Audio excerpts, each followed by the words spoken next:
Welcome back to another episode, another show, to the Facebook, YouTube live viewers, and hello to all the podcast listeners who will listen to this, not live, post-live events. So once again, we're up to bloody 24 now, so a lot of footy has been played. There have been some absolutely crucial games coming up, as you've probably seen by the post today about some of the key games coming up, the big 4-point swing games where a lot of those teams playing in and around the finals will be versing each other. So there's some crackers to come.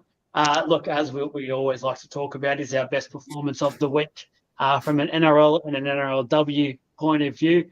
What I will go to first, though, is I'll go to Adam, who is, as you can see by the backdrop, probably has footy the furthest thing away from his mind at the moment because he's in the Super League. So exclusive news to League of Inches. Let us know who you signed for and the plan moving forward. Yeah, look, I've just taken on a bit of a role over here, self-appointed, of course. And as we know, I try and send a lot of players off the Super League. You know, I think that's where they should end their career. So I've just come across here, just on a bit of research purposes, shopping around a few clubs, seeing who wants a few players. So, look, NRL clubs, if you're interested in shipping someone off who's not quite good enough anymore, I've offered Wonga Blake services to a few clubs. They're not interested, unfortunately for them. But look, that'll be my new role going forward now. I've got the connections now. Guys, any other players you just want over here, Jeremy? I found Lachlan Fitzgibbon somewhere to live.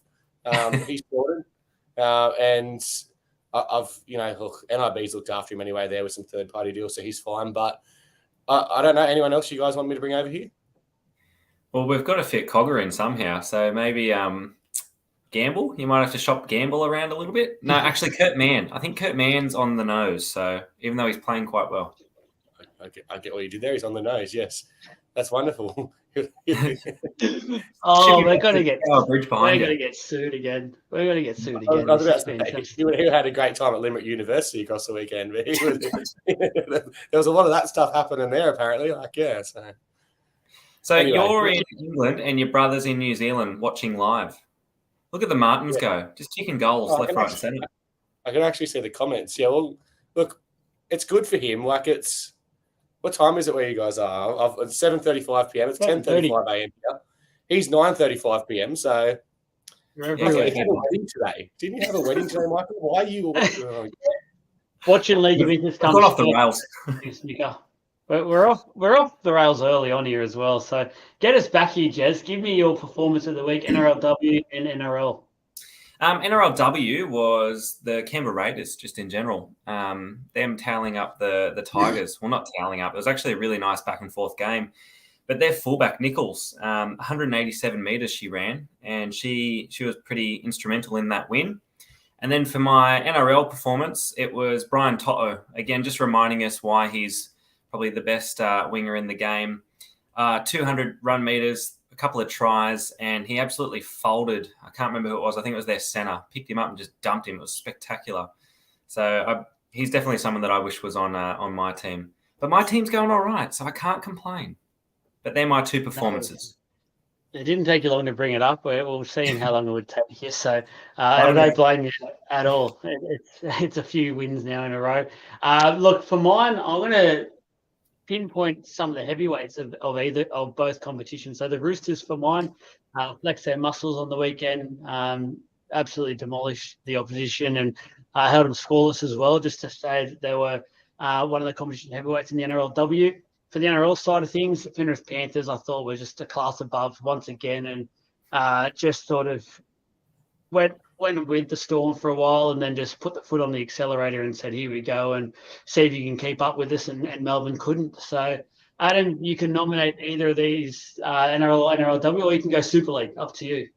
I didn't catch any Super League. I said I was too busy trying to talk to people. So, now, look, just looking through the results, I said I haven't watched a lot of footy. Obviously, time difference and big weekends, a lot of sport, a lot of sport in general. But I just want to go off performances. I think the NRLW goes to Parramatta Eels women's. I'm just joking. I've got them again. I've thrown them under the bus. That's 3 weeks in a row.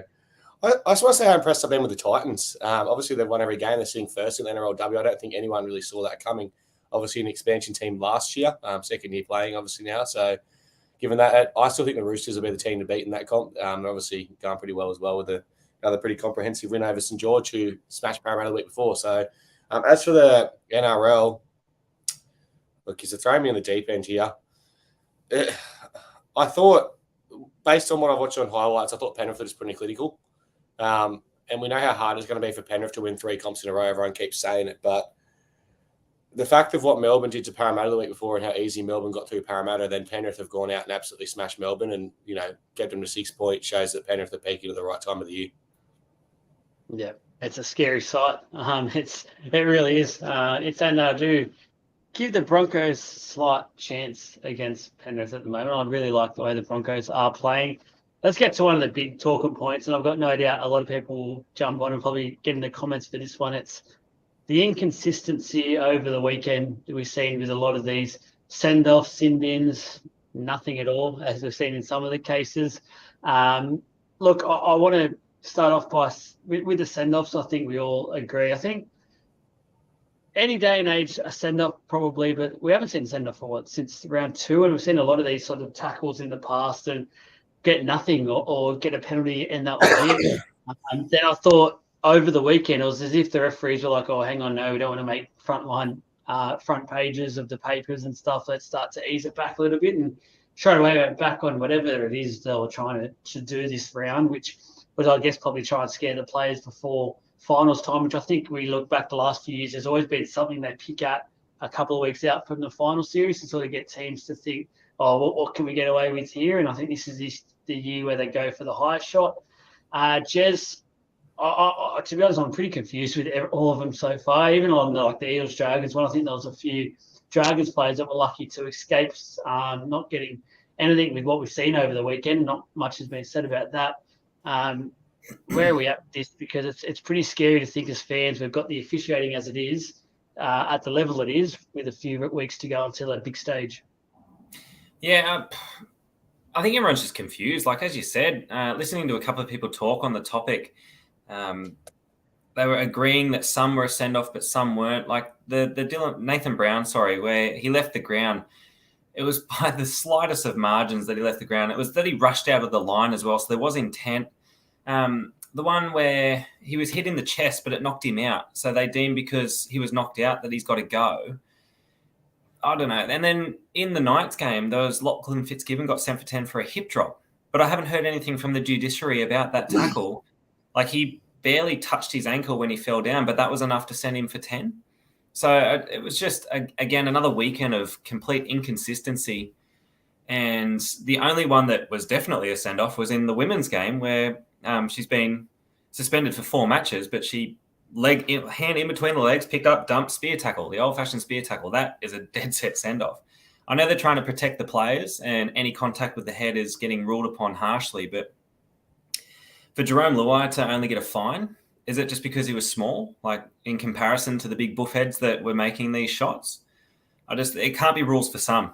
And that's where the fans are going to go absolutely ballistic. And I'm assuming Adam in a couple of seconds as well. Yeah, well, go on, Ad. No, you know it's coming, and it's been because I called it 3-4 weeks ago. Like I said, where have these high shots been? They've forgotten about the high shots. Like you look back, and I'll mention again, you look back at Magic Round 2021, how soft all those high shots were. But we're seeing send-offs and sin-bins for. Look, I'll start and say the 2 send-offs, I didn't have a problem with being send-offs. But as I've previously said, I don't have a problem with the shoulder charge. I think the shoulder charge should be allowed in the game. But if you make direct contact with the head, with the shoulder, then it's a send-off. Nathan Brown, I just want to give a quick shout-out to him for the lowest ever Supercoach score in NRL history, I think it was. Yeah, he got that. Minus 18. Was on the field for a minute. Still have the captaincy on him. Oh, wow. It's crazy. That's ridiculous. But look, Nathan's done really well to get all of that rubbish out of his game. So I don't think that this was a deliberate act to try and take someone's head off. It was just trying to put a big shot on in a game. He was obviously excited to be on the field. He sat on the bench for, 66 minutes or 65 minutes or something. Someone needs to play 80 minutes. So as for the Gold Coast Titans play one whose name I am not even going to attempt. Fodawaker. Oh. You are. Mo Fodawaker. No Fodawaker. Looking at his one, obviously it was a lot early in the game. Look, full credit to the Titans as well for sticking in that game. Obviously, we're 12 men for nearly the majority of that game. But They've got to be send-offs, but we need more consistency. And I could blow up all I want to blow up, but it's not going to change. Because let's be honest, if that tackle happened in the 21st minute of a grand final, he would have got 10 in the bin. Yeah, or an Origin. 10 in the bin. Exactly right. Yeah. They're just cats. That's all they are. They're scared to make the big call on the big stage, and that's what we want. As fans, all we've ever said, every podcast here we've had this and I've blown up about, all I've said is I want consistency. And I can think of tackles in, as a Parramatta fan, some of the games earlier in the year that were in close games that were as bad as those tackles, and they weren't even sin binned. Where's the advice coming from? Like, who's in the referee's ear? Because it all gets sent upstairs, obviously. The bunker. Is it going to the bunker? Is it someone in the bunker that's determining whether this is a send-off offence, or is it the referee on the field? I think it's the bunker, and it's also been spoken about throughout the week, obviously, to target that and get it out of the game before finals hit, which I guess they're going to do if it's going to be a send-off. But it's, as we've said, it's just about the consistency. And like you mentioned the LOI one, and I don't want to bring the whole let's bag out LOI stuff, but for mine, in a way, that was almost one of the worst ones because there was people already holding the players, and he's gone ahead and still popped up and shouldered him. So I'm all for bagging at LOI, guys. I don't know why I said that. Something I'll tell a quick little story about referee while we're here. As I dropped in our chat the other day, and I don't remember the whole conversation because there's missing scenes from that night, but I had a bit of a conversation with Bill Harrigan, obviously former NRL referee, obviously probably the best referee to ever referee the game. And I had a bit of a conversation with him, and I was just up him for the rant about something that happened 24 years ago, which was this opening. You probably remember this one, Joel, the opening of the stadium where Dean Pay got his head taken off. Yeah. 110,000 people there, Parramatta, St George. I was there as a young little Tucker. Yeah, Manly and the Knights were there as well. They played the game before. And everyone in the crowd got the Harrigans and Wenka chant going. And I'm up here for the rest. How did you miss that? Like, 110,000 people. How did you miss that? And he goes, it doesn't matter, mate. He goes, in the end, I got St George for you anyway. Because obviously the penalty try. I was like, oh, he's a good bloke, actually, a really good bloke. So, but, you know, we had a little bit of a chat briefly about referees and inconsistencies and stuff. And he said, there's just too much pressure on him these days to perform. Like, you know, back when he was refereeing, he made a call, he got it wrong.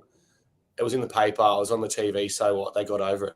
He said they get it wrong now. They've got 75 different replays. Their actions being questioned by the commentators straight away, which they never seem to do. It's all over social media. It's everywhere. And the referees can't escape from their mistake. And like, you know, it kind of makes you realise at the end of the day, they're humans as well, as we know. And as we all know, as playing sport, that without the referees, there is no game. So as we want consistency, there's something that needs to be done. But I think the kind of what me and him were talking about, they need to take some of the pressure off them by just letting them make the calls again a bit more. Yep. Get out of their ear. Let them call it live. That's the thing, though. Like, watching a game live, you'd much prefer the referee on the field to make that call, and you can handle that. But when it comes from, you see them in their ear, and that forces a call, and the game pauses for so long.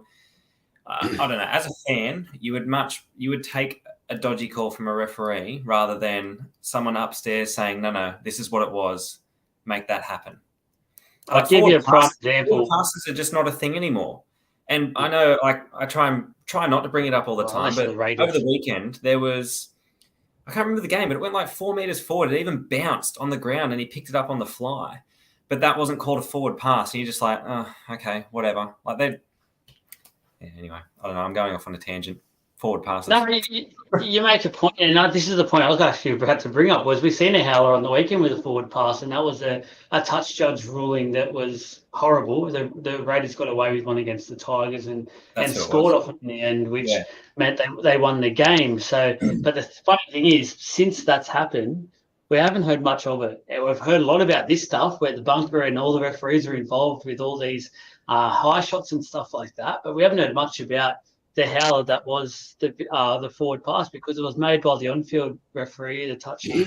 They simply got one wrong, which we all know has accepted that it happens, and we're moving on. What we can't accept here is that there's people like the judiciary system and stuff that sit back and get to look at these tackles and stuff and are still getting it wrong. Like, are still getting the gradings wrong, are still getting the weeks wrong, the suspensions wrong. that's the stuff that's driving us fans insane, that they pick out weeks where they target certain aspects. Why are we picking out weeks where we target certain aspects of, like, a rule's a rule at the end of the day? That's how I see it. A rule's a rule. You shouldn't be breaking it, full stop. Like, if the referees are working that hard that they can't officiate in all the rules, what are we doing with the game? We need to simplify the game more then so that it can be officiated properly. Or bring back the second referee. Which is what we've been saying for most of the year. So I feel like that might be the better way to go, because at the moment it just feels like that one referee has too much going on. He has to control the on-field stuff, the ruck, the onside. He's got the bunker in his ear 24/7 telling him what to do, probably telling him all the penalty counts and this player's doing this and that player's doing that. Like, the poor bloke's probably confused as all batshit. So you do feel a little bit for him. It's got to be honest. I do definitely feel a bit. Andrew, just on sort of this question here, I don't know if Trent told Nathan Brown to go out and do it. I think maybe he told him to go out and play with aggression. Nathan Brown's obviously got a text from his missus or something saying she was home alone because he's just gone on there, quickly got a send off, and he's off to go see the misso that's home alone. So, but yeah, look, it is what it is. I think the bunker should be used less. I keep saying that, but it seems to be getting used more. But let's move on, because the referees, I think, start to do everything. Before we move on, while Jeremy's a bit fired up, we just need to calm him down and highlight something here. All right, I reckon this is going to be a round of applause moment. The people of London are about to cheer from the streets. The Knights on the weekend, right? And we haven't spoken about the Knights much this weekend. We've let him have his moment the other weeks. They won a game due to goal kicking, Jeremy. Can you believe that? Yeah. Alan Thomas kicked 5 from 5. The Dolphins only kicked 3 from 5, and they won by 2 points. Is that just? Can we just get a quick summary of how that makes you feel? Anyone you'd like to thank? Well, obviously someone's listening to the podcast, because he nailed one from the sideline. You're absolutely right. It's nice to actually win a game off conversions, because honestly, it's not that hard. Just kick it through the post. Come on. As you've said before. Yeah. All right, move on. We'll go into a couple of teams here, and we'll kick off with this viewer's question here. The thoughts on the Bulldogs at the moment, Peter, and you don't want to see just put there if they can make the top 8. I don't think they can make the top 8 this year. I think it's a bit too late if there's any sort of run to happen there from the Bulldogs. What are our thoughts on the Doggies overall? They're an interesting club at the moment. I feel like there's a lot happening, good and bad. We've all heard about Gus Gould's 5, 6, 7-year plan, whatever he wants to make it. Adam, I know you haven't been watching much footy, so I'll throw to you for this one first, because you don't need to watch any footy on the weekend to know to answer this one. Yeah, I thought they were really good on the weekend. I thought they were really good. No, I know they have to buy. I was going to go with that then and see how long I could run with it. But look, my thoughts on the Bulldogs is they're always that team every kind of year. You get to that back end and they start to play better footy. And then you think, oh, they're going to be decent next year. And they never do it. They always trouble teams in and they never do it. The simple factor with the Bulldogs is, as someone has said, it will take time, but they're out here trying to buy a comp, not actually develop a comp. And that's the difference with everyone goes, Gus Gould's there. Gus did it at Penrith. He had his 5, 7, 10, whatever year plan end up being, but it worked. So let's give him credit. But he didn't buy a comp at Penrith. He developed it. It had that wonderful junior system come through, and they're not doing that at the Bulldogs. They're sitting here throwing money around and trying to take the easy option. If they really want to invest, and they could be, I know they've taken over half of Parramatta's junior area, it's combined or whatever now. So obviously he's putting some kind of action plan there in place, but it is going to take time for the Dogs. I don't think they'll be any better next year, to be honest. I think some of the players they've bought were good in the teams they're from, but won't always perform there. And if they chase LOI, I think it's going to create more problems for them.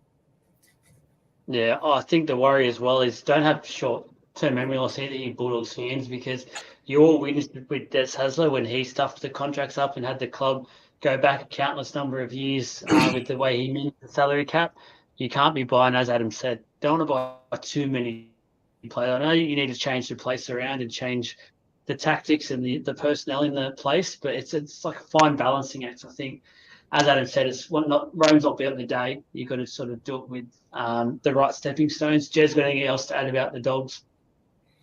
Just the type of players that they're signing. Like, I know that they're trying to sign like mad, but yeah, I don't see them making a push for any finals football next year. I know they had a couple of injuries and whatnot, but again, they're just that team that I feel sorry for the fans because they will put a couple of wins together towards the end of the year, build up some hopes in the fan base, and then they'll just fall off the face of the earth again. Like they won't be there. But yeah, you're right. I'd hate for an investigation to come out in the next couple of years around how they are making all of these signings. We can't take a comp off them, but they definitely don't need competition points taken off them either. Well, according to Gordy, if you've got to cheat the cap to win the competition. So I seen he quickly took that back last night on NRL. What did he say? Oh, they earned those trophies. Yeah, he turned it around. But just quick on this one, Andrew, it's one that keeps getting brought up, and my thing is if they can rule on sides, I don't feel like there's any reason why they can't rule on blatant forward passes. So I think that's definitely something that they should be looking at moving forward. We have goal line technology in the soccer. Like Sweden knocked out the USA through goal line technology. Yeah, that's true. You know what? You know why that happened? Because America are off as well. Into a shootout, the USA was screwed. Because Sweden's best player was their goalkeeper all game? No, because the shootout didn't happen in a school.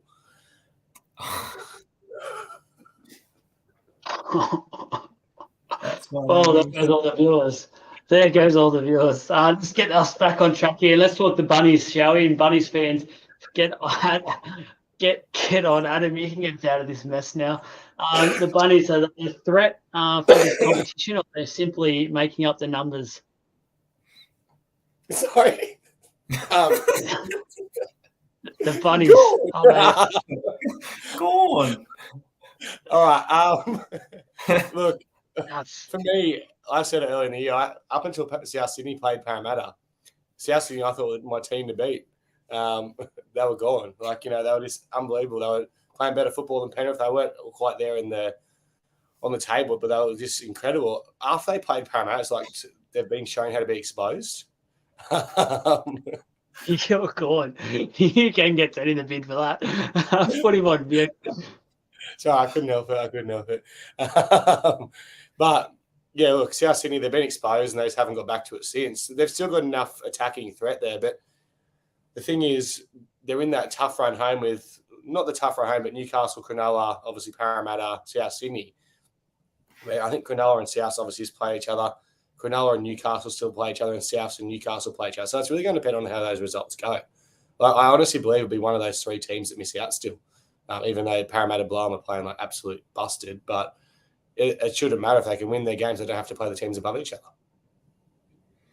Yeah, you make a good point. Jez, you see the Bunnies as a premiership threat, or it's all over for them? Not a premiership threat, but definitely the games that they've got coming up are losable for them. And just the way that they've been playing in recent form, you thought after Origin and Walker getting his call up, they'd be able to take that momentum into it, but they just haven't. They haven't been able to put a run of games together. And they lose Jai Arrow as well. So that's they reckon he might play, but it's a touch and go. Yeah, okay. Well, he was in all sorts when we caught a glimpse of that game on the weekend.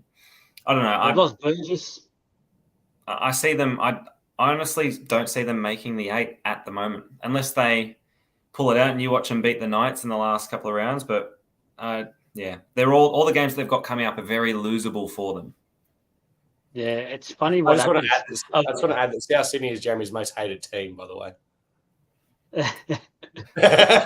Just want to put that out there. I really hate South.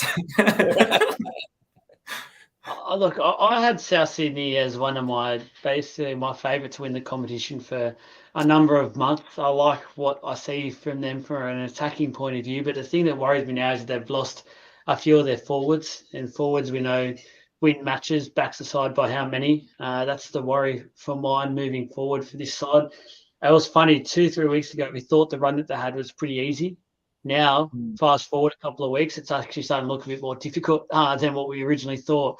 They got the Knights up in Newcastle. That'll be a tough game. So there's a lot of those games in there that are very tricky for the Bunnies, and just the way they played on the weekend, it doesn't look like they're gelling. And there's a couple of comments there about Latrell and coming back early and what he's like. It's just Latrell's an interesting character. I love Latrell. I think he's one of the best players in the game, especially when he's on. He's probably the most dangerous player in the competition.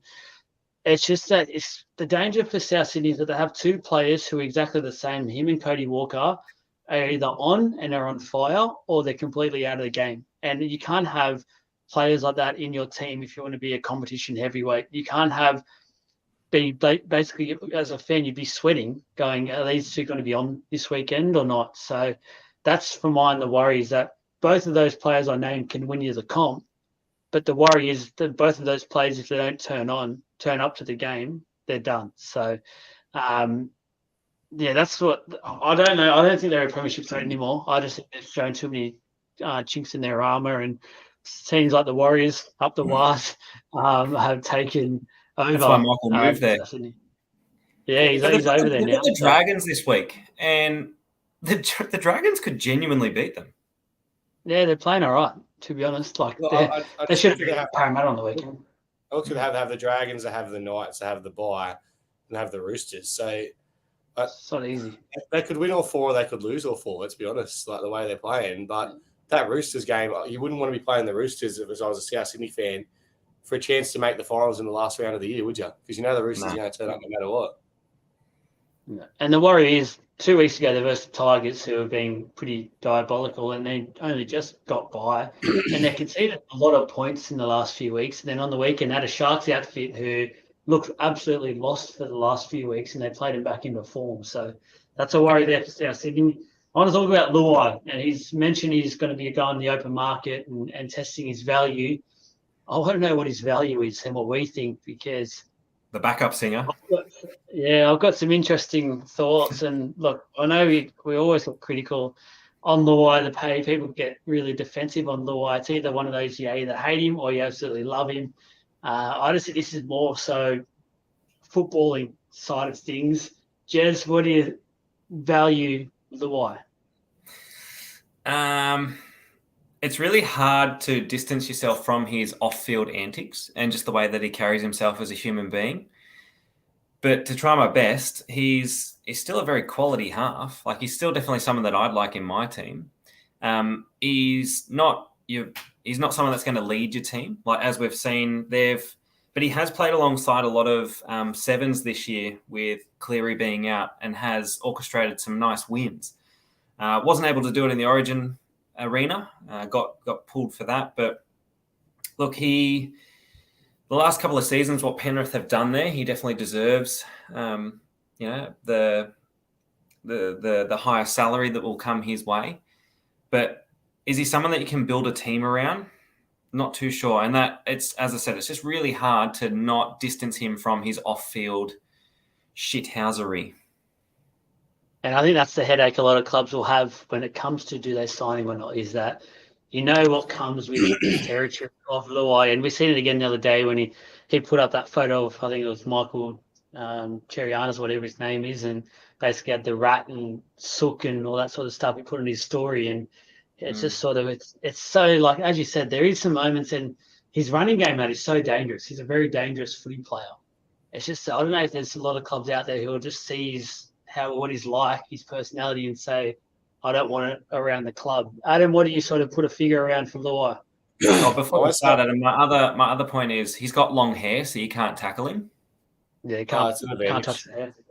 Yeah, it's an advantage. Look, I just like when he goes to whatever club they make him shave his sideburns. No, not really. But look, I want to think back to LOI at the start. When Jerome first come onto the scene was when Cleary was in his first Origin, I believe it was. And we only kind of saw him pop up around those Origin games. And we all thought, how good's this kid? Young, like, we heard the stories. He come from a tough background in a way and all that kind of stuff. And we all kind of liked him. I thought, and he was playing seven. He was a genuine seven. So then he's obviously turned into the flog he is today. But for me, the fact that there's a half shortage around. You got to come back into the country at some point. You're throwing grenades this episode. You got to come back at some point. Yeah. But he doesn't fly into Penrith, so he's all right.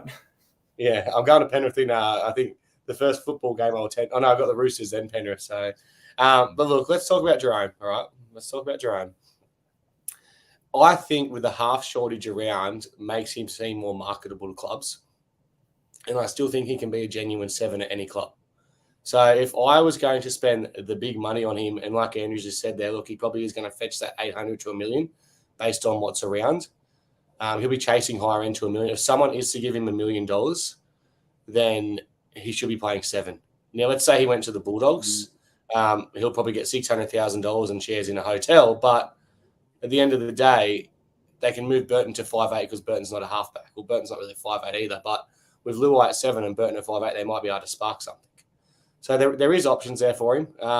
Look, what I think about him, we've never seen him in control of a team, really, since his younger days. So to turn around and say he can't control a team, I know we call him the bridesmaid or, the backup singer. We've all said it. We all thought it.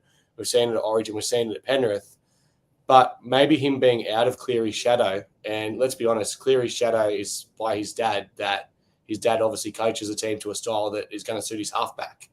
I'm not just saying because he's his son, but it's his halfback. If he goes to a team where he gets to control the team and run the team, we could be sitting here saying that he's one of the best halves in the game. Yeah.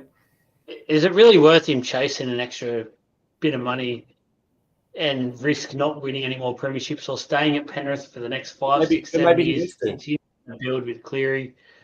Maybe he wants to get away from that. But how much, like we talked about before, social media and stuff, how much shit do you reckon he, look, I know he throws it out and stuff, but he could be hurting on the inside. He could be sitting there wanting to prove a point that he can be a better player away from Penrith.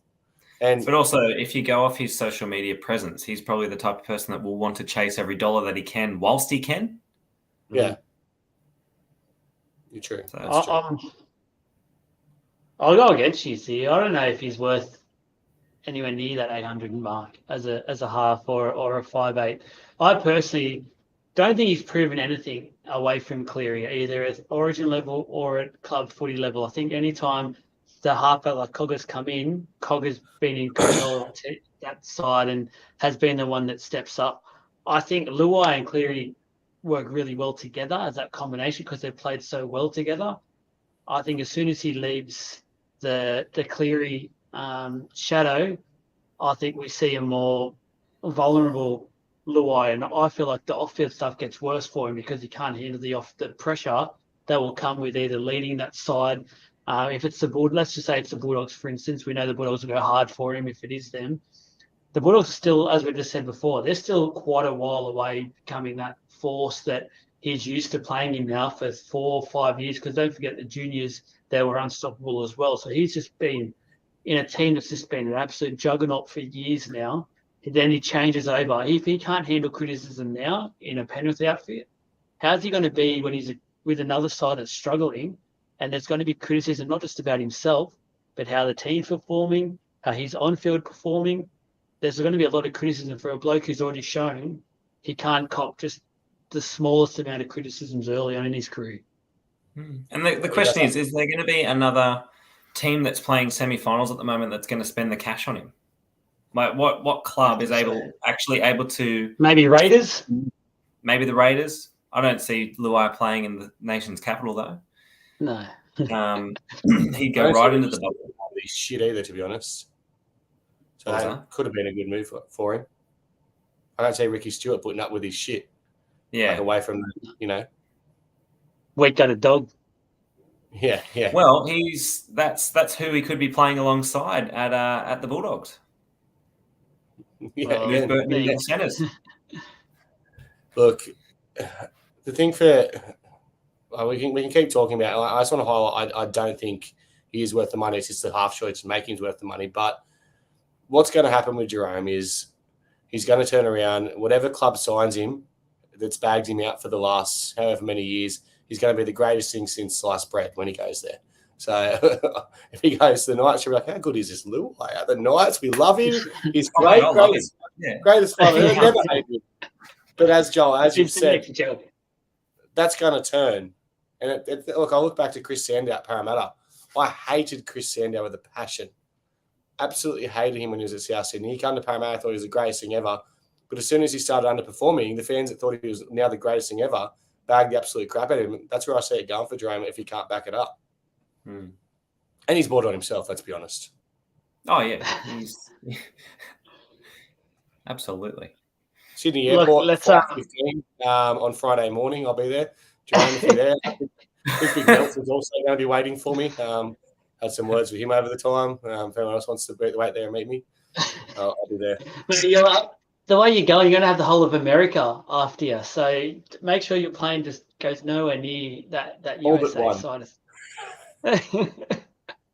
of guys, we're getting into the last part of the show, so make sure you get your questions in as well. Get involved. We'll get to all the questions after this as well. Look, we're talking about figures and things like that. I want to talk about something that popped up on the weekend. It's about the back lines and the highest paid back lines. I've got the top 3 here, and I'll read them out. Top 3 highest paid back lines in the comp this year. You got the Roosters at number 1 on 3.42 million.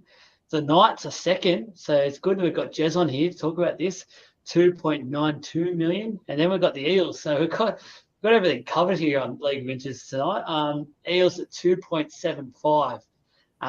Firstly, I'll ask you boys if any of that surprised you, then while I'll bring up the actual individual figures of the backline. Jez, any surprises? Well, no, we've got the most expensive bloke in the NRL, so no surprises there at all.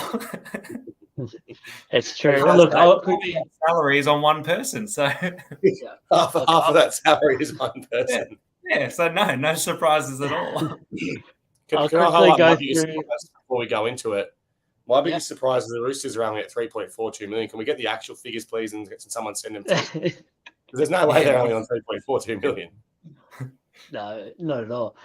Look, the Roosters, so we said 3.42. James Tedesco, this is all reported by, I think it's Daily Telegraph or something like that.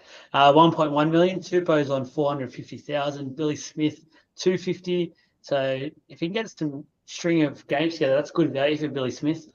Joseph Manu, 820. And Suoliti, no wonder, I think it looks like he's going to be gone this year, 700,000. So that's a lot of money. There's a lot of reasons why they're under a lot of pressure this year and failing to meet. That's so surprising to see them struggling so much attack-wise when you look at that back line. It's crazy. The Knights, we've talked about it. Caitlin Ponga, $1.4 million. Give us a couple of cents of those. Ponga, sponsor the show, maybe, brother. I'll have a chat to you off air. Dom Young, 250,000. Dane Gagai, 500,000. Best, 550. Probably be going up, I would assume, the next year or two as well after Origin. Marju, 220. So that's some really good value for the wingers. Obviously, Young's gone. There's bargains in there. Dom Young at that cheap. What a bargain, honestly. There's bargains there, but there's concerns if I'm a Knights fan, which I'm not, as we know. But obviously, they've lost Young already. He's gone. The Roosters obviously him thing. Best is going to be demanding more money, and Marzu is going to be demanding around that 450, 500. You think he'd go to what Sivo's on? Really, the Sivo kind of money of 450, 500,000. So with Ponga being on 1.4, and this is my biggest concern with the Knights when they sign Ponga on that much money, they're not going to be able to keep the rest of these players. They've already got some pretty cheap halves there. Hastings wouldn't be that cheap, but he wouldn't be on a lot. So they're definitely in a bit of trouble given the fact some of their forwards coming through as well. Yeah. We'll quickly go back to Knights. Just quickly, Eels, Gutho, 950. That's his new deal. Sivo, 400,000. Penasini, 300, which is fantastic value for mine. That's a steal. Simonson is 450, and Wonga Blake, which I think was the shock of everything here, is 650, which I believe Adam can probably answer this one a bit better as well. I think this is the first year that Parramatta's actually taken that fourth one. We haven't actually paid him. We haven't paid his deal with Penrith expired at the end of this year. So next year I think the percentage obviously would have been negotiated to be lower, so we're probably paying the most. But Penrith have paid pretty much half of that contract. So when you look about, probably not this year, but last year, Wonga last year and the year before, if we ain't paid him $300,000 a year, that's a pretty good pickup for a centre. When you look at someone like Gagai, for example, who was a lot older on $500,000 at the Knights, Best, who's only really started performing this year on $500,000 at the Knights, it's not too bad of a deal. The concerning thing for Parramatta there obviously is, well, it's not really concerning because Wonga's gone. That Wonga money is going to go straight into Will, because Will's going to be a $650,000 a year player eventually. Which will then free up about it should free up about 400,000 to go and sign someone else, which I think Parramatta desperately need to do in the back line. Jez, you can have a say now on the Knights. I'll let you go here. Obviously, we spoke about Ponga being the one guy that really jacks that up, so no surprises there. But as we said, you do have some good deals in there as well. Yeah, we lose Dom Young at the end of the year, which I think every single Knights fan is really disappointed about. Just he's had such a breakout season as well. And to go to the Roosters of all teams just kind of sucks. But Adam's right. When we signed Ponga for that crazy amount of money, it did kind of tie our hands in many other ways. We do have some very cheap halves who are performing. Our forward pack, who is young, are only going to start demanding more money as well because they are putting some really classy games together. There'll be a few more Origin representatives in there, I'm sure of it, which again will just pump up their salary. I don't think Gagai will be around too much longer. I'll be really surprised if he doesn't come out with a surprise announcement. He might be going to visit, is it Big Ben or Tower Bridge in the background there? That might free up a little bit of cash for our backline, but yeah, it'll be interesting times for Knights. And just with a couple of our signings that we've done, we've signed a lot of New South Wales Cup players. So it kind of shows, again, how our hands are tied when it comes to salary. Sorry, just quickly, can you find out, Jeremy, because you're in Newcastle, the Wigan Warriors want to know if he's flicked into Knights mode or Queensland mode before they make an offer. Hey, we're inside the road. So which one would you like? Everyone wants the Queensland. I want to ask a question here about Joseph Sawley and what is going on with the Roosters right now to not be letting him go ASAP to Rugby Hill. I've already said they're happy to take him on. He's filling up $700,000 of the cap that we know of, as Adam said, most probably is more off the record, but he hasn't been playing anywhere near his potential this year. I think he's been one of the most disappointing players of the year, form-wise. If I'm the Roosters, I'm literally packing his bags tomorrow and saying, you can go now. Let us go and find. They've already got Dom Young, obviously, coming next year, who knows what he's on. And I think two of Arthur coming back as well. No, he's going to the Warriors. Oh, he's going the Wars, up the Wars. Up the You should know that being a Warriors here. Come on. No, the Knights are in the final, so I'm all right. All right. What are the Roosters doing here? Like, I don't understand why they'd even be entertaining the idea of keeping Sawley any longer. Yeah, let him go. Let him go. Free up that space. Let him go and get his boots filled by rugby. He'll probably do really well over there. And yeah, absolutely right. Free up that cash. Get rid of some of the rumours about the sombrero. It's probably smart. Let's be honest, he's going to be back from rugby eventually. And the odds are the Roosters are going to be the team to have the money. If they let him go now, it's probably better for his body because he's going to get used to only touching the ball twice a game and not being involved that much. So let him go. Give him an extra year over there. Then when they bring him back, he'll be right. I hate rugby, in case you haven't realised. Who else can you upset tonight, Adam? The Americans, rugby. You're on another level tonight. I don't know if travelling suits you. I think he's halfway around the world. He can say what he wants. Yeah, he's untouchable. So there's not many questions coming through at all. Let me just double check to see if we have missed anything. Guys, I'm pretty much happy to take questions on anything. Nothing's off limit tonight, so there's clearly no filter. Anything you want to drop in the comments?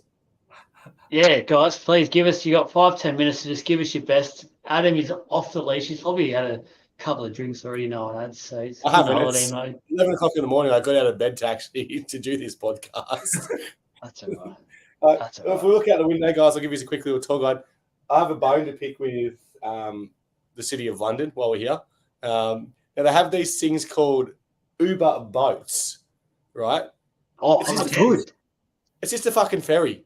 It's just a ferry that goes up and down. They call it an Uber boat. It's the dumbest thing I've ever seen in my life. Just call it a ferry like everywhere else in the world, not an Uber boat. This one's Parramatta related. So signing a new coach. This one I'll throw to you, Ads. We have touched on this on the Talking Para podcast a couple of times. If they are to get rid of Brad Arthur, if they fail to make the 8 this year, I still think he probably has the start of next year to prove himself. But is there anyone on the market you'd be looking at? Well, I told you before, until that whole Melbourne thing happened, I'd take Billy Slater. I don't know how I feel about that anymore. Like, my biggest thing, like I've always said, is we need to stop recycling coach. I don't want a recycled coach at Parramatta who's going to come in and try and run the same thing they ran. Like, we have the team there. We're not performing for some strange reason. All we need is someone to come with a new creative mind and some new game plans. So whoever that may be, I don't know. But you guys make finals and there'll be no more talk about it. There should be, because we've underperformed anyway. It shouldn't matter. Look, the writing's on the wall for Brad Arthur. He tried to sign a player from Harley Smith Shields or whatever it is from Canberra, and the club knocked it back. He tried to sign him for next year. They said, knock it back. Well, we don't agree with this. So pretty much what they've said is they're thinking about what they do as a coach next year, because they didn't want him to make contract offers for next year. So the writing's on the wall for Brad already. Yeah. Just one here for you, Jez. Your nice back line worth every penny at the moment. So sitting there with that nice little smug smile on your face, loving life as it is. But Bradman Best is out this week, so Anari Tualara gets the call up again. Oh, is he? Yeah, not named, not on there. Best come back to Bali, or it's going to go build another house. Yeah. Apparently, the other one fell down, so he's got to rebuild it. You didn't spend long enough on his too long on the tattoo fucking chair. Asked you to centre for Parra, and he's got a comment afterwards saying he doesn't like it personally.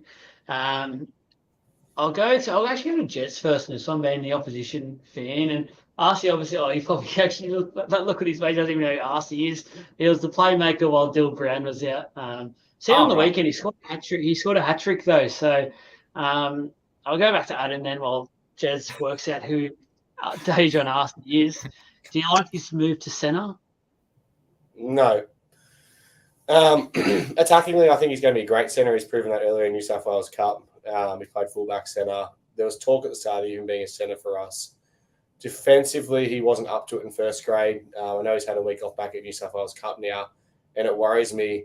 But the concern for me is that Bailey's been playing some of his best footy in the centres and was absolutely busted on the wing. He was terrible on the wing. Add Bailey to the list. And he's now gone back. He's now gone back to the wing. Like, as Parra fans, we wanted Bailey shipped out of the country and over here because he was a winger. Like, he wasn't a good winger, and he's been killing it. So I know he hasn't played his best, but the team hasn't in general. It just shows that Brad's lost the plot, and he's desperate for some kind of result this weekend. He's just trying to make these hard calls that should have been made 10 weeks ago. But you'll get more thoughts of that in the Talking Parra podcast anyway, if you want to come across and check out that one. When are we doing that? Are we doing that tonight? We're going straight away? I'm so confused. Who knows? Get the boys around it. I don't think we need to sack BA. Can we sack the board? Well, to be honest, I think both are under pressure, and I don't even know how we go about get rid of the board. Does anyone know? So you're starting to sound like the Dragons. No, it's deja vu. It's 10 years on. It's happening again. Like, honestly, it is. 10 years on, our club's going through exactly what it went through. So, or because people decided to, this is going to be controversial. People decided to rig the votes of a board by handing out free boxes and things like that to places, and turn around and here we are sitting here in the same situation we were 10 years ago. So we're mildly jealous with getting those tickets, aren't we, Joel? Yeah, I think that might wrap us up. I think we might need to go before we actually get kicked off air or we get sued or who knows what's going to happen. I was actually kind of hoping there was some off the cuff questions for Adam, not footy related, to see where he went with this, but we're getting into dangerous territory. I don't know where we're going to go from I've got here. a question for Adam. I've got a question for Adam. Here we go. Oh, God. Did you score in any of the games that you played? Yeah. Did you like that pause? Did you like that pause? Oh, yeah. So, look, I got a couple of tries. I got one. Let's forget I missed the first two games. So, I got a couple of tries. I scored one in. Who did I score against? Hong Kong, which was pretty easy. It was a nice little. Took the tap and ran straight through. I actually scored against Ireland in our final. literally come around a short side play, did the old Mitchell Moses, created a 4-on-3, threw the dummy, stepped on the inside and got over the line. We got beat, but that's okay. So 2 tries, but I scored 5 times. So lovely.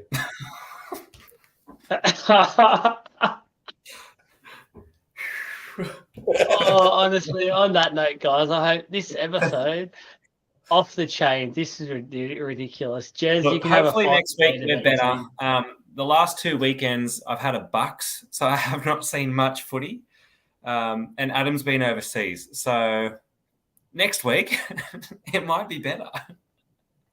We promise to be better, guys. We've got to pick it up for finals race. This was just loosey-goosey. I feel like it would have been good if we just had like a bottle of vodka each or something and we're just taking sips as we went. It would have just summed it up. Adam, go back to your casting couch or whatever you're doing.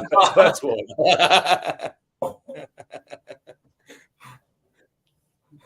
Honestly, we're Adam. We see you guys. Enjoy. I don't know if we're up next with Paro or whatever. If we are, go and watch it. If not, we'll see you whenever we're doing it. I think it might be tomorrow night. Who knows? See you guys.